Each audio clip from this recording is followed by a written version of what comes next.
Hi అందరికీ, ఇవాళ నేను కాకరకాయ కూర అలానే అలసందల కూర చేస్తున్నాను. కాకరకాయల కూర కోసం కాకరకాయలు బాయిల్కి అలానే శనగలు బాయిల్కి నేను రైస్తో పాటు కుక్కర్లో పెట్టేశాను. నెక్స్ట్ తాలింపు పెట్టుకొని ఉల్లిపాయలు టమాటాలు మగ్గిన తర్వాత ఉప్పు కారం పసుపు వేసేసుకొని అలానే కట్ చేసుకున్న బొబ్బర్లు కూడా వేసేసుకొని నీళ్లు పోసుకున్నాను. ఒక పావు గ్లాస్ నీళ్లు పోసేసుకొని మొత్తం కలిపేసేసి మూత పెట్టేశాను.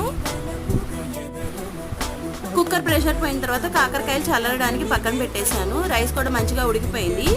15 మినిట్స్ తర్వాత బొబ్బరి కూరలో నీరంతా ఆవిరైపోయింది. మొత్తం కలిపేసుకొని కట్టేసుకున్నాను. కూర అయిపోయింది. నెక్స్ట్ మళ్ళీ కాకరకాయల కూర కోసం అదే బండిలో తాలింపు పెట్టేసుకొని వెల్లుల్లిపాయలు ఉల్లిపాయలు వేసేసుకున్నాను. మగ్గిన తర్వాత కాకరకాయలు కట్ చేసుకొని నీరు కొంచెం ప్రెస్ చేసి తీసేసి అది కూడా వేసేసుకోవాలి. ఉప్పు కూడా వేసేసి ఒక 15 మినిట్స్ వరకు కలుపుకుంటూ మగ్గనివ్వాలి. మగ్గిన తర్వాత పసుపు కారం వేసుకొని ఇంకొక 5 నిమిషాలు మగ్గనివ్వాలి. రుచికి తగినంత బెల్లం వేసేసుకోవాలి. బెల్లం వేసుకొని 2 మినిట్స్ కలుపుకోవాలి. కూర అయిపోయింది. నచ్చితే లైక్ చేయండి. Subscribe for more.